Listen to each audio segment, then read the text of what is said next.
சங்கீத புஸ்தகம் சங்கீதம் அதிகாரம் 4 வசனம் 1. நெகினோத் என்னும் வாத்தியத்தில் வாசிக்க ராகத் தலைவனுக்கு ஒப்புவிக்கப்பட்ட தாவீதின் சங்கீதம். என் நீதியின் தேவனே, நான் கூப்பிடுகையில் எனக்குச் செவிகொடும். நெருக்கத்தில் இருந்த எனக்கு விசாலம் உண்டாக்கினீர். எனக்கு இறங்கி என் விண்ணப்பத்தை கேட்டருளும். 2. மனுபுத்திரரே, எதுவரைக்கும் என் மகிமையை அவமானப்படுத்தி வீணானதை விரும்பி பொய்யை நாடுவீர்கள்? சேலா. 3.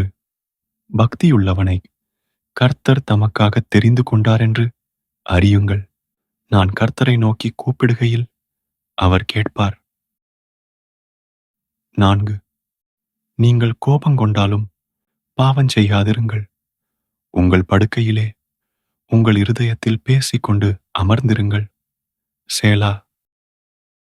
5. நீதியின் பலிகளை செலுத்தி கர்த்தர் மேல் நம்பிக்கையாயிருங்கள். 6. எங்களுக்கு நன்மை காண்பிப்பவன் யார் என்று சொல்லுகிறவர்கள் அநேகர். கர்த்தாவே, உம்முடைய முகத்தின் ஒளியை எங்கள் மேல் பிரகாசிக்க பண்ணும். 7.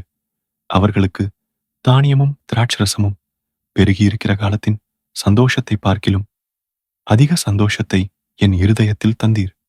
8. சமாதானத்தோடே படுத்துக்கொண்டு நித்திரை செய்வேன். கர்த்தாவே, நீர் ஒருவரே என்னை சுகமாய் தங்க பண்ணுகிறீர்.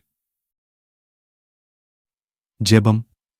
பரமண்டலங்களில் இருக்கிற எங்கள் பிதாவே, உம்முடைய நாமம் பரிசுத்தப்படுவதாக. உம்முடைய ராஜ்யம் வருவதாக. உம்முடைய சித்தம் பரமண்டலத்திலே செய்யப்படுகிறது போல பூமியிலேயும் செய்யப்படுவதாக. எங்களுக்கு வேண்டிய ஆகாரத்தை இன்று எங்களுக்குத் தாரும். எங்கள் கடனாளிகளுக்கு நாங்கள் மன்னிக்கிறது போல எங்கள் கடன்களை எங்களுக்கு மன்னியும். எங்களைச் சோதனைக்குட்பட பண்ணாமல் தீமையினின்று எங்களை இரட்சித்துக் கொள்ளும். ராஜ்யமும் வல்லமையும் மகிமையும் என்றென்றைக்கும் உம்முடையவைகளே. ஆமென். ஆமென். ஆமென்.